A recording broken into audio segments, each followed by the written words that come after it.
Voilà, ça c'est ce que j'avais demandé à voir au match aller. Salut la communauté football. Voilà, aujourd'hui on va faire la vidéo pour débriefer la rencontre entre le Real Madrid et Manchester City qui s'est soldée par un score de 3-1. Voilà, avant de commencer le débrief, comme d'habitude les gars, likez, partagez, abonnez-vous, sonnez la cloche, laissez vos avis en commentaire, dites-moi depuis quel pays vous regardez la vidéo. Merci à ceux qui continuent de s'abonner, merci à ceux qui partagent, qui commentent et qui like, ça fait vraiment plaisir. Voilà, donc déjà, la rencontre s'est passée, c'était one-sided quoi, c'était penché, la balance était penchée d'un seul côté. Le Real Madrid aujourd'hui a écrasé, exterminé, dominé et piétiné Manchester City, c'est-à-dire que Manchester City n'a même pas pu bouger le petit doigt. Ils n'ont même pas inquiété le Real, même pas une seule fois. Et c'est ça que je voulais voir. Pour une équipe qui ne t'inquiète pas, tu es censé la fracasser correctement et bien. Et même le Real, jusque-là, même le Real a été gentil. Le Real a été gentil parce que avec seulement 2 buts d'écart, pour moi c'est petit. Déjà que pour moi, si tu ne mérites pas ce 1 but parce que c'est venu sur un coup de chance comme ça là, que Nico Gonzalez, qui a été très pourri dans la rencontre, a marqué son tout premier but avec Manchester City. Donc sur un coup de sort, ils ont eu le 1 but. Pas mérité du tout, parce que quelqu'un comme Rodrigo doit normalement marquer sur une frappe écrasée qu'il pouvait même mettre soit au premier poteau ou au deuxième poteau. Kiki, on va en parler, mais même Vinicius pouvait marquer aujourd'hui. Donc voilà, composition d'équipe, pour moi, Rudiger, on a précipité son retour une fois de plus. Ce n'est pas la première fois. J'avais en parlé quand il s'était blessé avec Alaba. J'avais fait une vidéo pour parler du fait que le Real Madrid précipite trop ses joueurs. Et pour un Rudiger, pour moi, il n'est pas à 100%. Je ne pense pas qu'il soit à 100% parce que quand je vois d'abord la composition d'équipe, je suis surpris qu'Alan n'est pas titulaire alors que c'est quelqu'un qui pouvait fatiguer Rudiger aujourd'hui. Pour un joueur qui revient de blessure, je pense que ça allait être compliqué s'il y avait vraiment un numéro 9 sur lui qui pesait sur la défense comme Alan. Mais à ma grande surprise, j'apprends qu'Alan s'était blessé contre Newcastle le week-end dernier, donc il n'était pas disponible aujourd'hui pour jouer.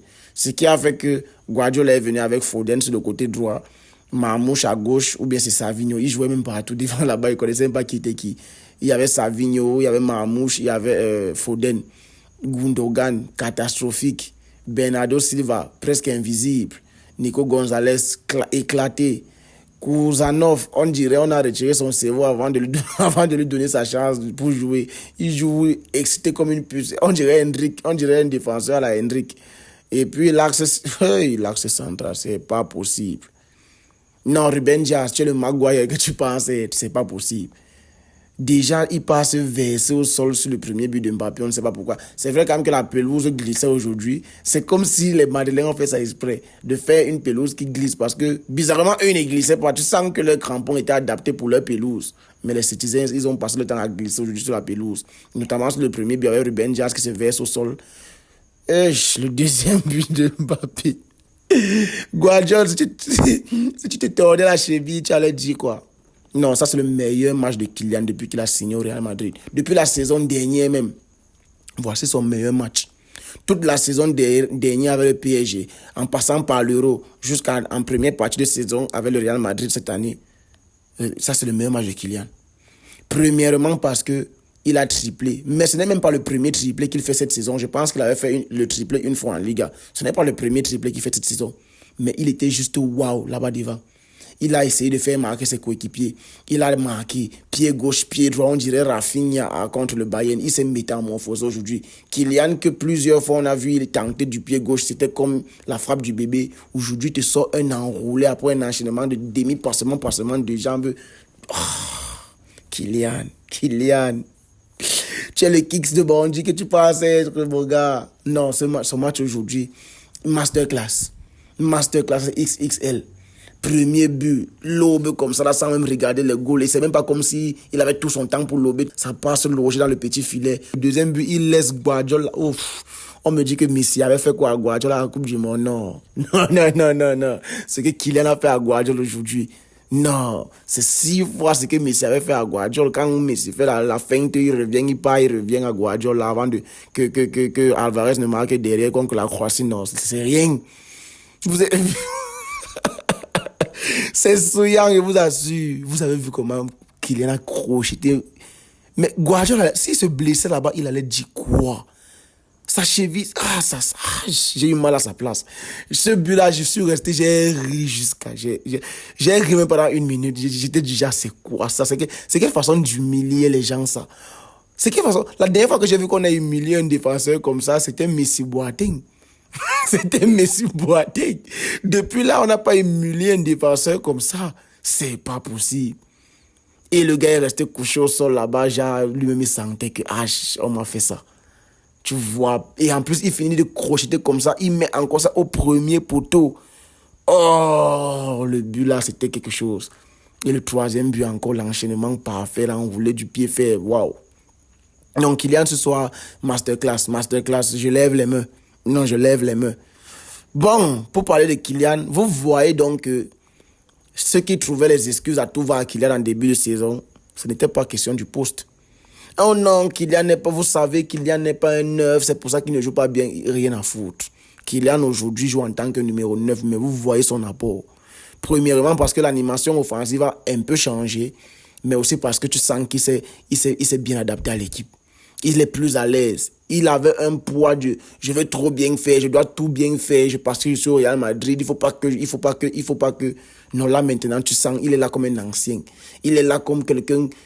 Donc, il est à l'aise en fait, il est chez lui. Il se sent à l'aise, il est chez lui. Le poids du maillot, tout ça s'est passé. L'adaptation, patati patata, c'est passé. Parce que c'est pas tout le monde qui est comme Bellingham. Bellingham n'a pas eu besoin de temps d'adaptation. Lui, ça se voit qu'il a eu besoin de temps d'adaptation et il s'est vite adapté. Parce qu'aujourd'hui, Vinicius, on sait que c'est Vinicius qui a l'habitude d'être le patron du Real Madrid en Ligue des Champions. Quand le Real Madrid est dos au mur en Ligue des Champions, on sait que c'est Vinicius qui vient à la rescousse. Aujourd'hui, Vinicius est là. Mais Mbappé a pris l'équipe, il a mis sur son dos, il a porté l'équipe. Comme un grand, comme un chef. Ça, c'est le Kiki Prime. Non, mais ça, c'est le Kiki Prime.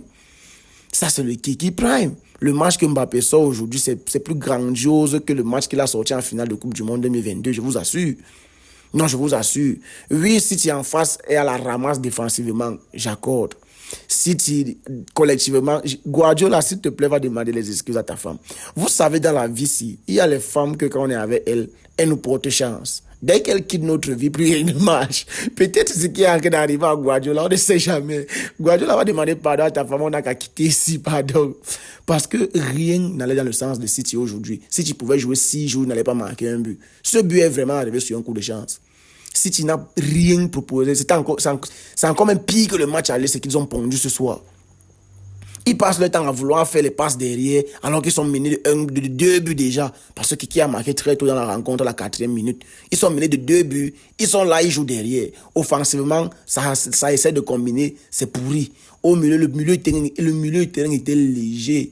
Pas pour dire que De Bruyne méritait de jouer. Pour moi, De Bruyne, c'est de l'histoire ancienne et De Bruyne doit laisser. Il doit chercher un club au Qatar ou bien en Arabie Saoudite ou bien quelque part aux États-Unis. Là-bas, il part s'amuser pour la fin de sa carrière. Ce n'est plus au niveau comme avant. Mais quand tu vois le match de Gundogan aujourd'hui, et il joue autant de minutes dans ces rencontres alors qu'il n'a apporté rien de bon. Nico Gonzalez fait quoi là comparé à Kovacic? C'est pas comme si Kovacic lui-même il est meilleur, mais gars, Nico Gonzalez. Tu viens encore avec un Kouzanov. Je ne sais pas, c'est que si tu as tellement de blessés qui fait en sorte que leurs joueurs ne jouent pas. Moi, je ne suis pas l'actualité de City, donc je ne sais pas où leurs joueurs sont. Et Guardiola a laissé partir Walker. Moi, je vous avais dit dans la vidéo de mes pronostics pour les barrages aussi que le Real va se qualifier. Il n'y a plus Walker pour arrêter Vinicius. Vous allez barrer qui et comment. Et le pire dans ça, c'est que ce n'est même pas Vinicius qui vous fait mal. C'est Mbappé. 4 buts en 2 rencontres, vous vous en rendez compte. 4 buts en 2 rencontres. Voilà, c'est contre un gros. Parce que oui, si tu es un gros, malgré que cette saison, ils sont à la ramasse, mais si tu restes un gros, ce n'est pas tout le monde qui allait affronter City dans le barrage, c'est qui allait taper City. Donc, qui porte l'équipe dans un moment important contre une grosse équipe, c'est à féliciter. C'est vraiment à féliciter l'homme du match. Il rentre avec le ballon. Perfect night, on peut dire. Perfect night. De l'autre côté, vous voyez un Raúl Asensio. Ah là là. Ancelotti aura les mots de tête. Lui qui n'aime pas prendre ses responsabilités et son courage à 2 mains pour mettre les joueurs au banc là. Il aura chaud. Bon, c'est facile, c'est Ceballos qui va chauffer le banc. S'il faut que Valverde revienne au milieu de terrain, parce que décidément, on a vu que Tchouaméni ne peut pas chauffer les bancs avec Ancelotti. Et ce n'est pas à tort, parce que ce soir, Tchouaméni quand même fait un très beau match. Tchouaméni était à l'aise d'abord au milieu de terrain. Qui était là pour le presser? Presque personne n'était là pour le presser.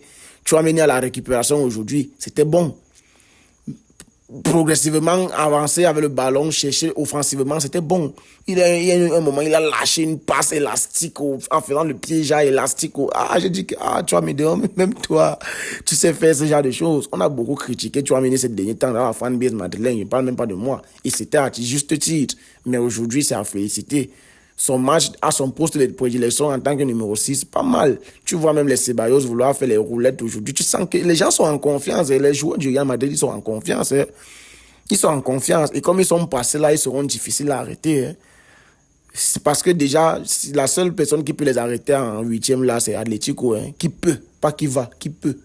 Parce que si on donne les Leverkusen au Real de Madrid, je suis désolé pour mes amis allemands, mais le Real va rouler sur vous. Oui, donc le Real va rouler sur vous. Les Leverkusen ne peuvent pas stopper le Real Madrid dans la Ligue des Champions.